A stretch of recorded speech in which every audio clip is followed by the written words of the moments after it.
Okay, I got the thumbs up that we're live and on air. It's good to see everybody tonight. And if we don't see you, but you're joining us on air, welcome. I don't see Chris here tonight, so you guys are going to have to take up the slack with comments. No, actually, he makes some really good points. And Chris, if you're watching, we hope you're fine, and we miss you. We are in Luke chapter 5 tonight, and believe it or not, we may finally finish up chapter 5. We ended last week with revealing the two words that I've been teasing you with for 2 or 3 weeks about the concept, or a concept, that I think ties together the different events of chapter 5. And they were, of course, the words approach and proximity. And your homework for this week was to think during the week, well, first, see if you could figure out what in the world I'm talking about, and hopefully we'll make that clear in a little bit.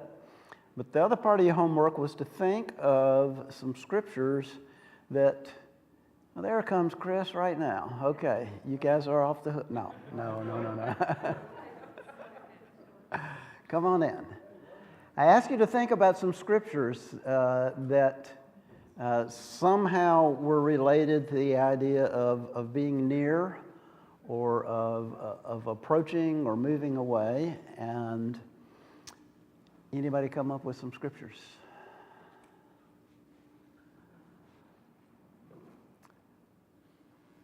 Anybody just now going, oh yeah, I was supposed to do that. Let me think of some verses. What's that? Hebrews 10. Okay. Can you paraphrase it? No? Okay.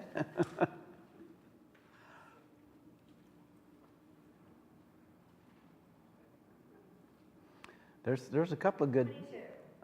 Hebrews 10:22. Can you read it? Let us draw near to God with a sincere heart and full assurance of faith, having our hearts sprinkled to cleanse us from a guilty conscience, and having our bodies washed with pure water. Okay, all right, that's a good one. There's another good one in Hebrews that maybe we'll get to in a minute. What else comes to mind?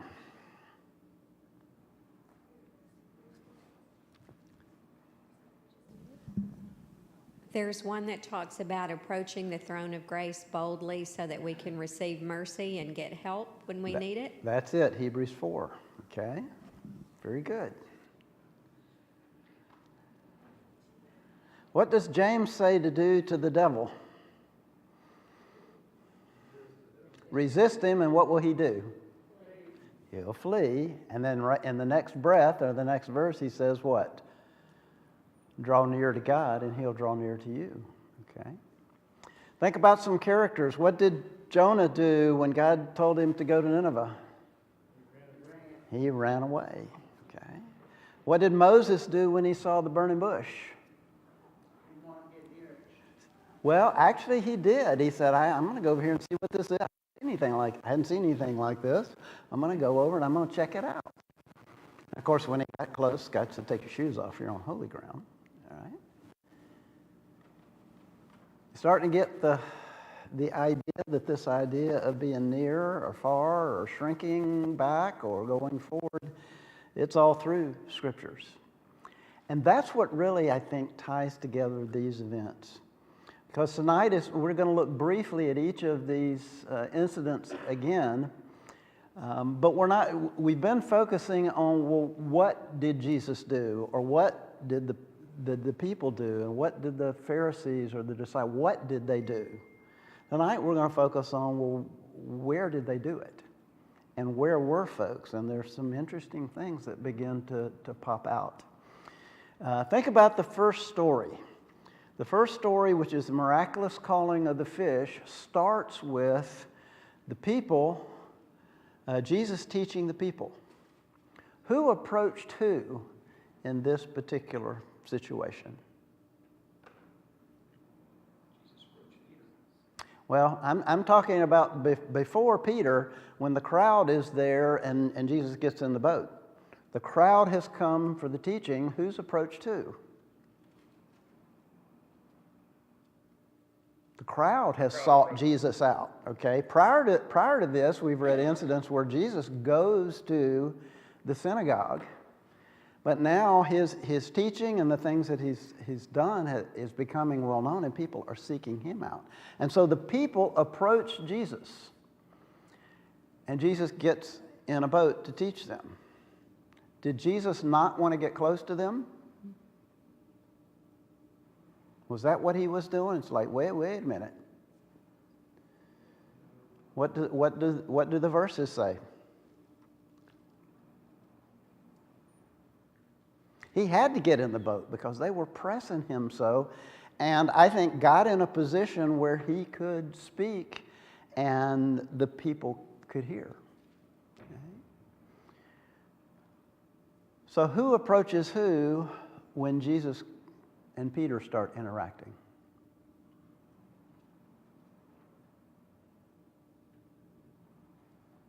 Does Peter go to Jesus and say, hey, here, it's crowded, maybe if you get on the water you can teach, so take my boat?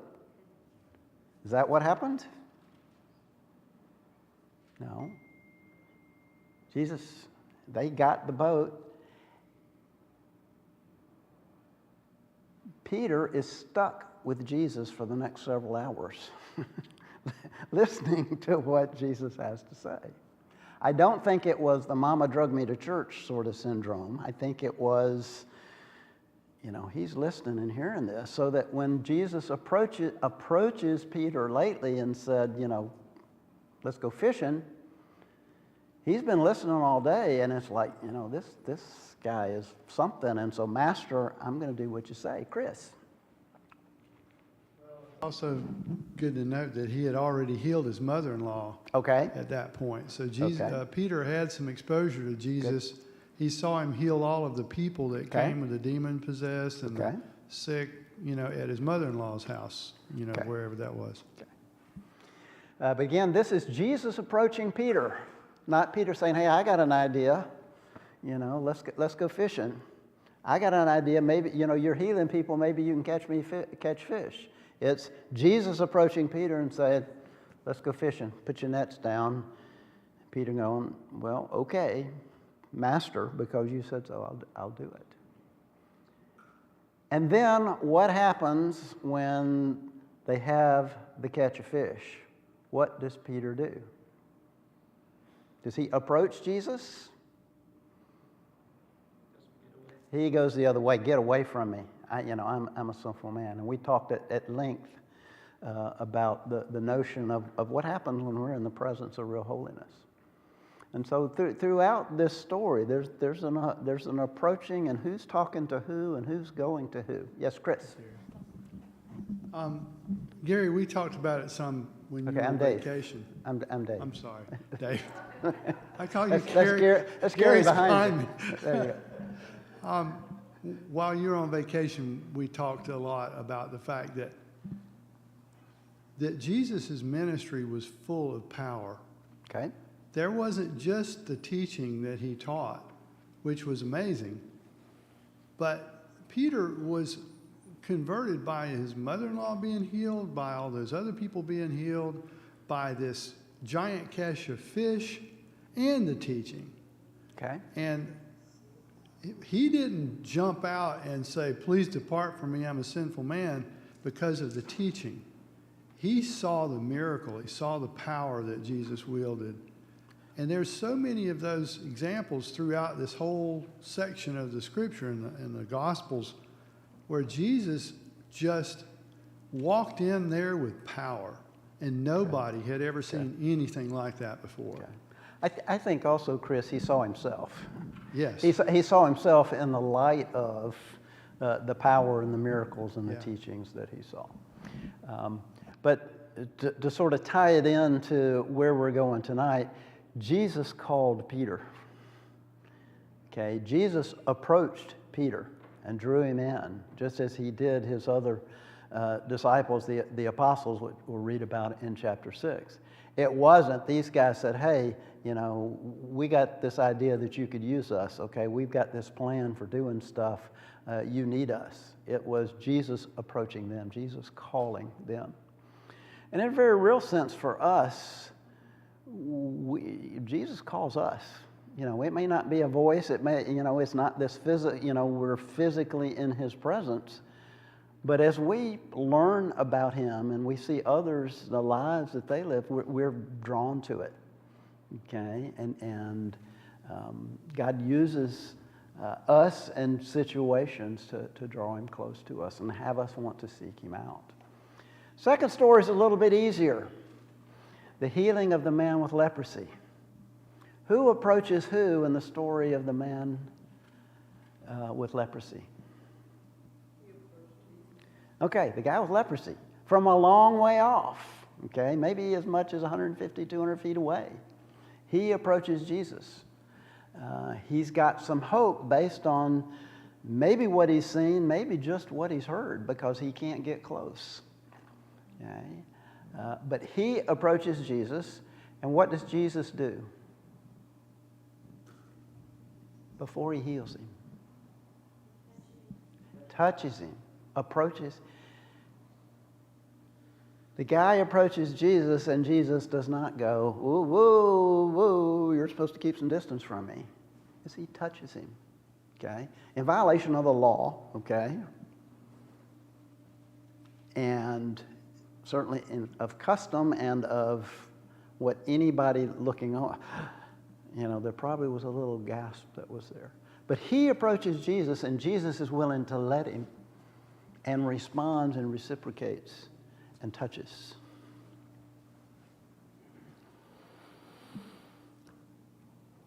And in fact, the story ends with sort of where we started. The news about Jesus spread all the more so that crowds of people came to hear him.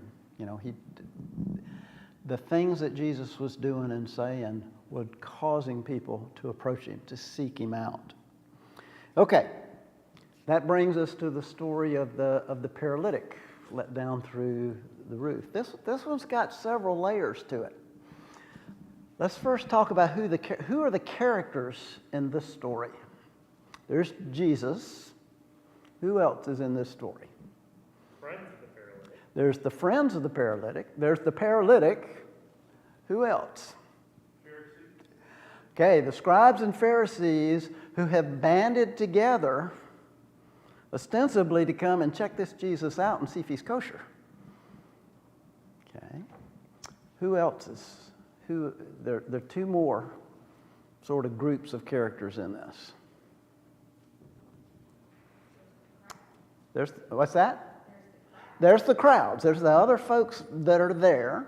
And then, of course, there are his disciples. They're the folks who are there with Jesus following him.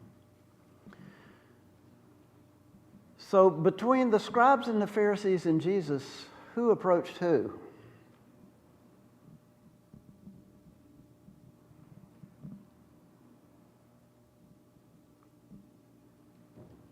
Scribes and Pharisees came to hear Jesus. Okay. This is maybe a rare example, but an example of the scribes and Pharisees. We're here to check you out. And, you know, I don't know how this got set up. The story is absent any reference to the Sabbath. So this is not a synagogue situation.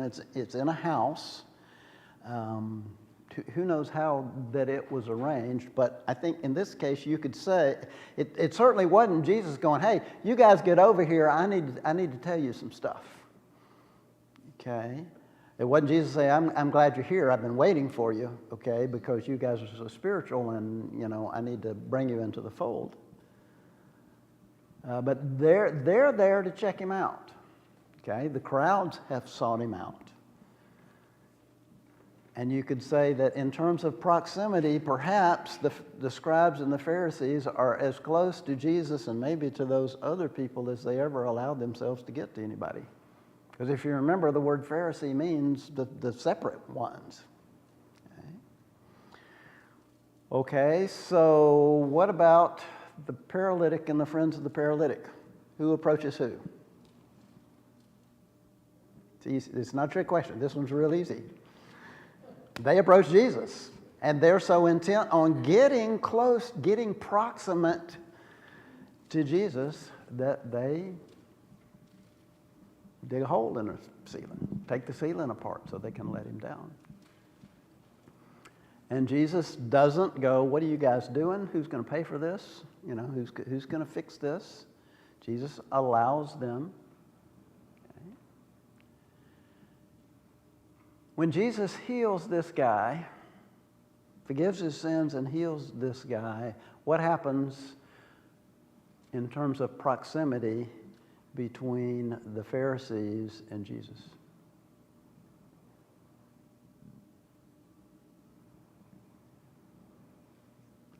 I mean, it's a full house and there's a big crowd, so there's maybe not a physical distance that increases, but don't you think there's kind of like there's a wall that comes down? This does not draw the Pharisees, the scribes and the Pharisees closer to Jesus. Maybe physically there's no visible separation, but there's some stepping back. We gotta watch this guy. We gotta see what else that he's going to do. And so from this, Jesus goes and calls Levi. Who approaches who? Does Jesus approach Levi or does Levi approach Jesus? Jesus approaches Levi. Okay. Which is the opposite of the man with leprosy. Okay, or the paralytic. Okay. But there's a similarity in the case that if you were starting to make a list of folks who you wouldn't expect would approach Jesus, the man with leprosy, I mean, he's sick. He's supposed to stay away. Okay? And Jesus allows him to approach. In the case of Levi, he shouldn't come around because, man, he's unclean. He's a tax collector. And he hangs out with all kinds of riff-raff. And not only is Jesus allow himself to get proximate to him, he seeks him out. And so Jesus approaches someone that you would think that Jesus would not approach, or that nobody holy or spiritual would approach. But Jesus is willing to do that. And what's Levi's reaction? He left what he has and then does what? Follows him and then does what? Throws a party. Calls all his friends, come here, approach. Come here, come get close to, you need to hear what this guy has to say. He's willing to hang out with me.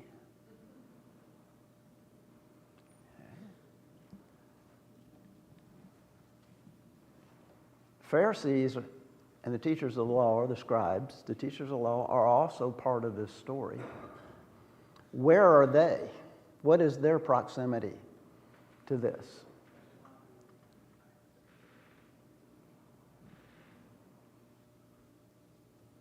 Are they close? You know, close is one of those relative terms. They're close enough to see what's going on. Okay? But what do they do when they see Jesus going in and hanging out with Levi and all his friends? What? Well, do they complain to him? Who do they question? They call the disciples. It's like, we're not going to approach. We're not going to get proximate. We're not going to get near. Come here. What's Jesus doing hanging out with those guys? And so they're not willing to do that. They're keeping their distance. Okay.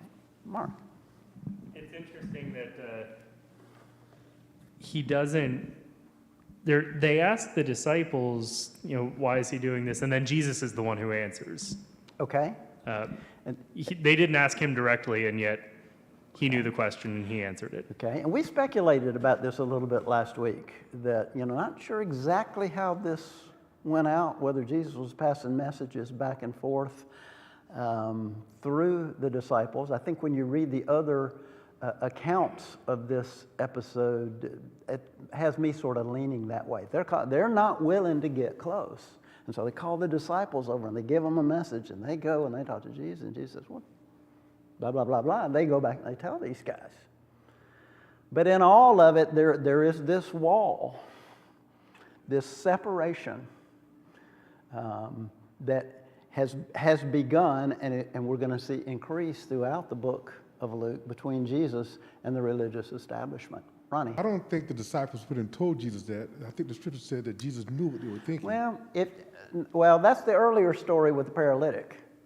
This story doesn't say that Jesus knew what they were thinking. And if you read the Matthew and Mark account of them, it's not hard to sort of conceive of the idea that they're calling the disciples over and they're relaying, and this whole interchange about fasting and eating and whatever. Maybe it was a question that the disciples had too. It's just like, what do we do? This is not what we sort of expected. But in this story, we see Jesus' willingness to associate with, to be close to be near those who recognize that they have needs. And the folks who should have recognized Jesus, who should have been wanting to get close to Jesus, stepping away and poking holes and asking questions and being suspicious. Okay? And Jesus ends chapter 5 with a couple of stories. One about the bridegroom, about comparing, while I'm here, we're going to celebrate because it's just like a bridegroom and a feast. I was thinking earlier today, there are so many things we do on Zoom now. We have our Zoom Bible studies, okay? We have our online church. We've had, even here, had a couple of online or streamed funeral services. And I'm sure there have been some weddings that have been streamed for people to see. But I've never heard of a wedding that's like, we don't want you to come. Okay, you guys stay home, watch us on TV, and we'll do this thing, and we'll have our wedding. When there's a wedding, and certainly in these days, in Jesus' time, when the celebration lasted for a week, at least. It's a time to get close. It's a time to be near. It's a time to be celebrated, or a time to be celebrated. So that even in this parable, this idea about being close and being far is, it has an aspect to it. So what does all of this mean? What do you think all of this means? I've just found some odd thing to get us to talk about chapter 5 for a little longer. Does it say anything to you?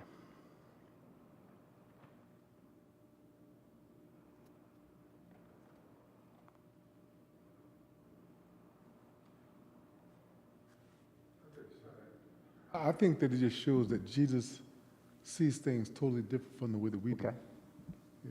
Okay. That Jesus sees things different than the way we do. And certainly we see in these stories things that maybe we wouldn't have naturally expected. Helen? I think it says that we should associate with sinners as well as Christians. Okay. That certainly some of the times when we want to pull off because this person's different than me, and I'm not sure that we should have more concern for them than that. Anybody here care about being close to God? Okay. This idea of drawing near to God and He draws near to us, that He's willing to do that He wants to do that He responds. What is I read this, I don't remember the source, but what is the number one problem and it's probably not just limited to senior citizens. Okay, I am one, so I can talk about senior citizens now. But what's the number one problem of senior citizens? Loneliness. There's a part of all of us that, whether we're talking about God in specific, or we're just talking about the way that we were created and that we were made, even if we like to think of ourselves as a loner, there's something about us, we want connections with people. We want people to like us. We want to have friends. We want to have people to rely on. We want to have we want to be around folks who have things in common with us. And the fact that we have a God that wants to be close to us is significant. And it's unique to Christianity and to Judaism. You get outside of the realm of the Judeo-Christian ethic, for lack of a better term. The Roman and Greek gods didn't want to be close to you. That hunk of rock that you were, hoping you could placate so that you would make your crops grow, he didn't care anything about you. And so the idea of a God who cares about you and wants, we take it for granted because most of us have been around it all our life. But it's unique. It's different from anything else that's out there. Chris, did you have a comment? Well, I was just thinking about how important that connection was for Jesus. He left heaven to come down here so that he could touch people, so that he could reach down and pick up the downtrodden and heal the blind and the sick. He was not just here on a mission. He was here because he wanted to be here. And I think these people felt it. Okay. That's a great point. When the paralytic got let down through the ceiling, it's like, oh goodness, well, now I have to do something. Okay? That's not the attitude that he had. Okay? When the leper came running up to him and heal me, I was like, oh, well, okay, I guess I have to. I can't ignore this now. When the crowds came around him, it's not, I got to get, Peter, let's get in the boat and let's go fishing. It's, no, let's get in the boat so I can talk to these folks. Then we'll deal with you. But it's interesting that you say that, Chris, because we skipped over something I meant to mention. Look in verse 15. We read verse 15 about the news about Jesus spreading around and people wanting to get close to him. Verse 16 says, but Jesus often withdrew to lonely places and prayed. So we have Jesus approaching and willing to be approached all the way through this chapter. But he had a need sometimes I got to get away and draw near to my Father. And certainly that's a lesson for us as well. And it's an important lesson because it would be, without verses like this, it would be easy to be in a position of, well, if I'm really spiritual, and Jesus reached out and he was ministering to people, that I got to do that. I got to do that all the time, and I don't have time to pray, and I don't have time to. Jesus himself took time to withdraw, to not be proximate, to not be approaching, to get away and pray so that he could approach the Father. So that's a great point. Here's the other thing about this that, to me, makes it meaningful. Think about the prophecies about Jesus, and I'm thinking about one in particular that Matthew quotes, where it says, for unto us a son is born, a child is born, unto us a son is given, and you shall call him Emmanuel, which means God with us. Okay? Not God over here from a distance calling out and telling you, you better do this or else, but God with us. And chapter 5, if you want to think of a way to characterize chapter 5 of Luke, chapter 5 is examples of what God with us looks like. Jesus interacting with people who sought him out, people interacting with people he sought out, him interacting and being with folks that you would think he wouldn't want to have anything to do with, and folks who should have wanted to approach and draw close, beginning to draw back because it wasn't what they thought it ought to be. And that's what chapter 5 is about. Okay? Any other comments on that idea? Does that make sense?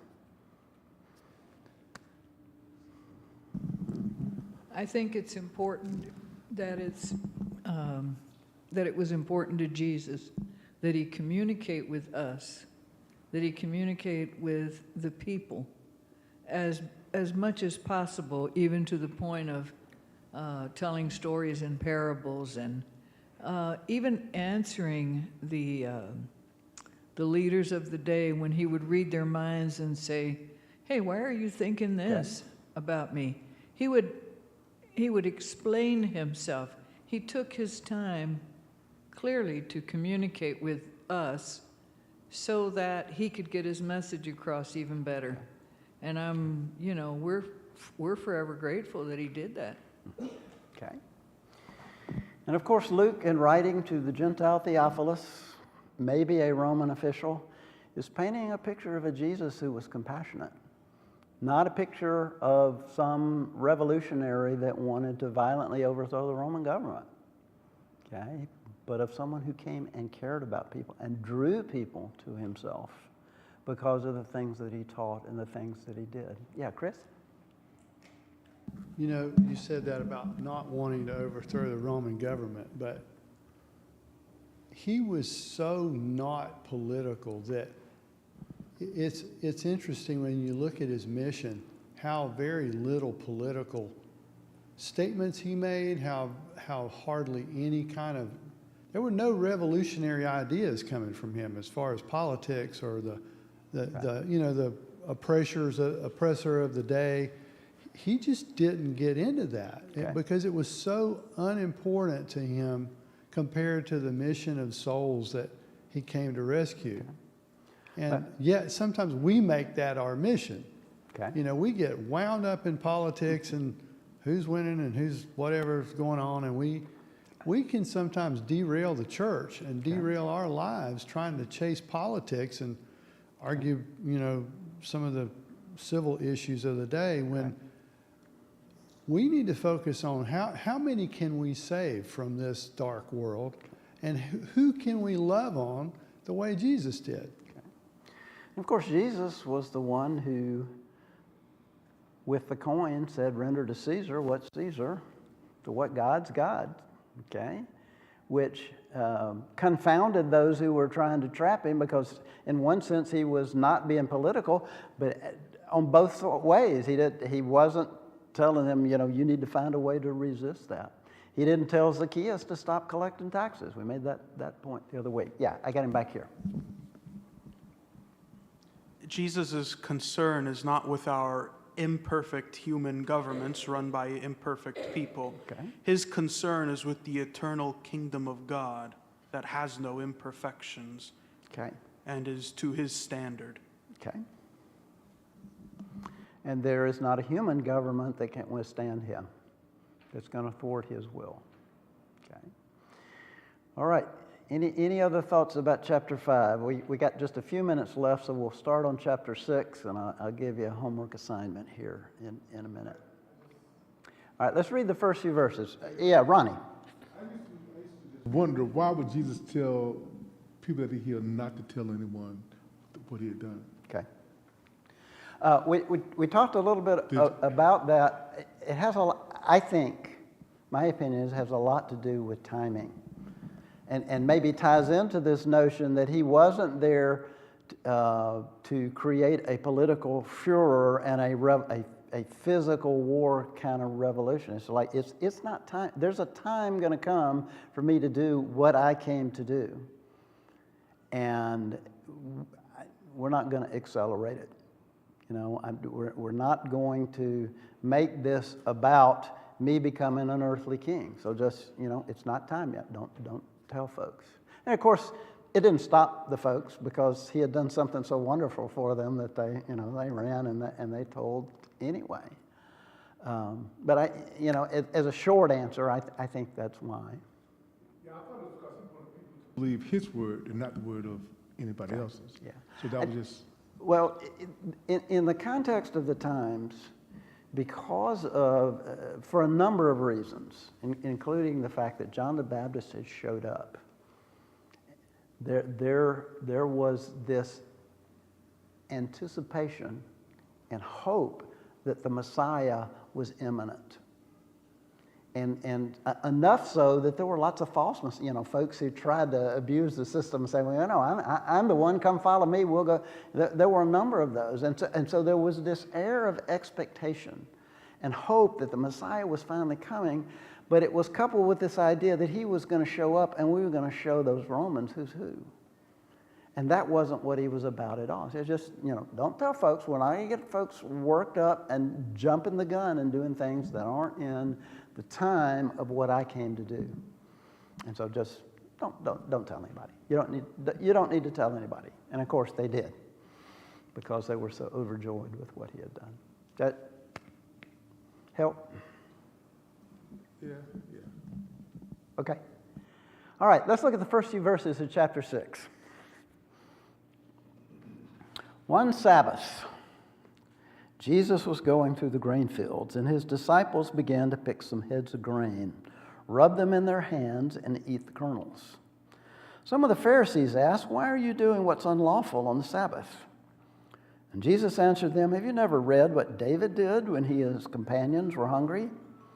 He entered the house of God, and taking the consecrated bread, he ate what's lawful only for priests to eat. And he also gave them some to his companions. Then Jesus said to them, 'The Son of Man is Lord of the Sabbath.'" At the end of this story, down in verse 11, the result of this discussion and another Sabbath discussion that we'll talk about next week, they go away furious. Okay, let's stop and think about it. It's the Sabbath.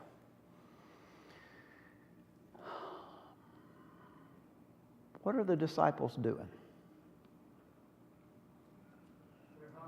They're hungry and they're eating. Okay? So unlawful to eat on the Sabbath?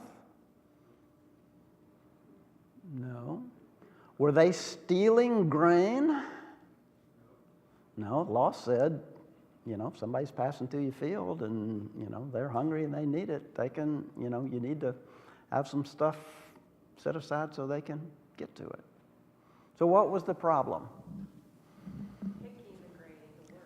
Okay, picking the grain and working it, they were, according to the Pharisees, they were doing work.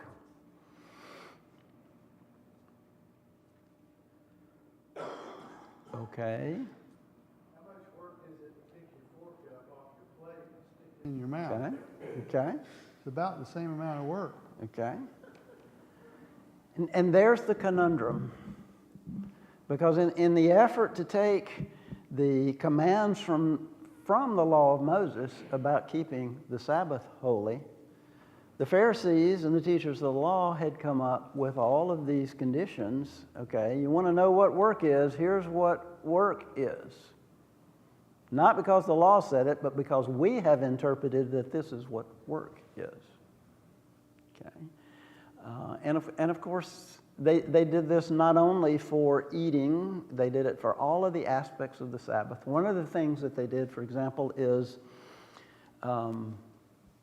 they came up with you could only travel so many 100 feet from your house before you were doing work and you were traveling on the Sabbath. But if you got to that point, that was the furthest point you could go, and you had a string and you tied it around something at the end of that distance, well, you could just use that to stretch and go as far as that string would take you, and you still would be okay. Okay? So I just have this image, of these guys carrying this big ball of yarn, or whatever, and, doing what they wanted to do, but going away from it thinking that, well, we're the spiritual ones. We're really doing the holy stuff. And so they were furious that the disciples were violating the rules they had made up that they thought kept you in conformance with the law of Moses. And so Jesus brings up, Jesus' response is what?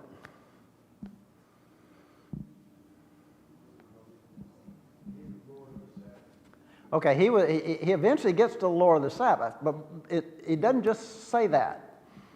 He starts with this story about David and his companions from 1 Samuel, which is it's a great story. Yeah, Mark? You know, following the law is, anytime a precedent is set in a law, that dictates how that law is viewed going forward. If a ruling is made that this is okay or this is allowed, then lawyers going forward can point to that and say, that precedent was set, so that's the standard we're following. I think that's what Jesus is doing. Anything in the law of Moses that told the Pharisees that they were to set the precedents? No. Okay. But Jesus brings up this example that is potentially problematic even for us. Okay?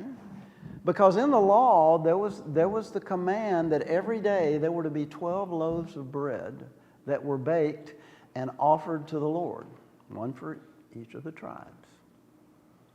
And at the end of the day, by the law, that bread was only to be eaten by priests. So Jesus brings up an example that is actually in the law. And says, well, what about David? He went in and they ate that bread.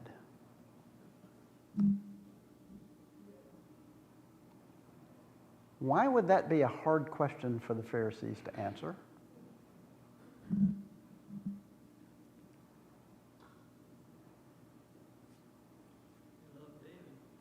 They love David. He's God's anointed. Okay? First of all, it's probably like oh man, I never thought of that. You know, there probably was some of that going on. But it was also, I'm not going to say that David did something wrong. I'm not going to, whoa, we can't do that. But Jesus effectively says, if he did this that is obviously wrong, that's worse than what these disciples are doing, and you're not going to criticize him? Okay, so that's sort of the conundrum that he puts out there. But then he says what somebody said was, he said, I'm the Lord of the Sabbath. I'm the Lord of the Sabbath. See, David was God's anointed, okay, which doesn't just mean he was king. Okay, Saul was anointed as king.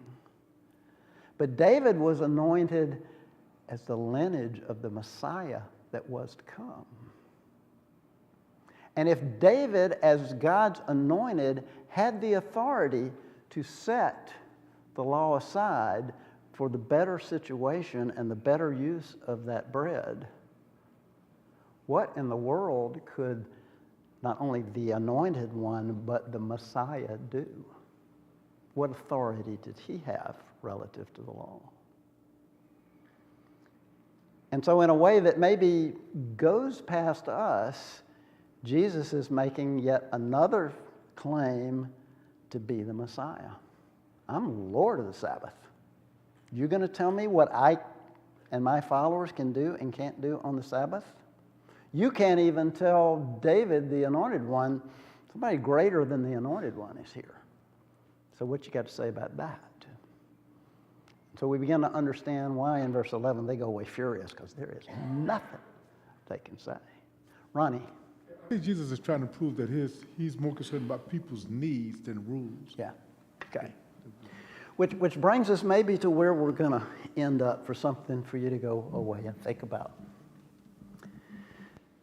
This appears to be a passage, and we've talked a little bit over the last couple of weeks as we begin to look at the Pharisees about, making sure that in all of our religiosity that we don't become like Pharisees, that we don't do that. This appears to be a story that you could use to justify doing something you shouldn't ought to do. Okay? Because what do we do when somebody confronts us and points out that we've done something we shouldn't ought to do? Most often we say, well, the circumstance, you just don't understand the circumstances. Okay? This happened, and so I had to do that.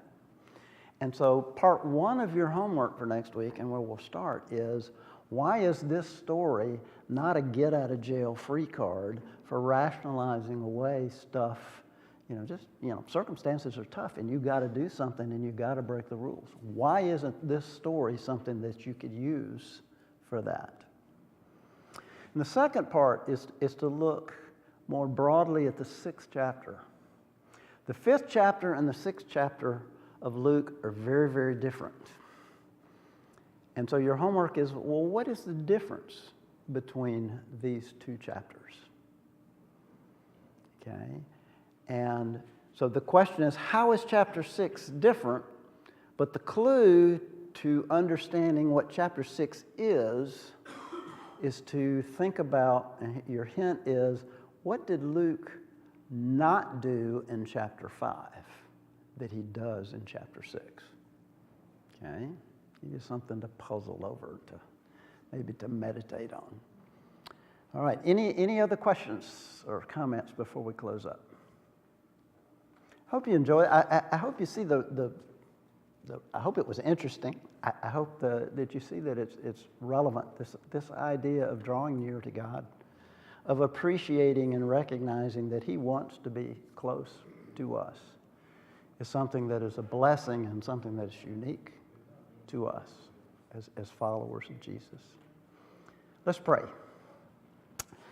God, we thank you that you're a God that we can approach, who wants to be near to us, who uses the idea that you're, and not just the idea, the fact that you're our Father, that there's that kind of relationship, that kind of desire for closeness that you have. And we thank you for your Son and the things that He did that make that possible, that otherwise wouldn't be. Thank you for your word and being able to study it, be able to learn and be encouraged by it. Pray that you'll bless us now as we leave. Pray that you'll be with all of those that we've been praying for that are sick. And it just seems like, God, you got to heal a lot of these folks, because there's too many of them for us to almost keep track of. But we really hurt for Gary and for Bird and for Joe Wiley and for Sam Bush and Debbie Sherrouse and I know I'm leaving some out, but you know them. Please provide healing and comfort and help for all of those situations. Give us good rest tonight. Bless our day tomorrow. Help us to keep you in mind. Help us to draw near to you all day tomorrow. And we pray in your Son's name. Amen.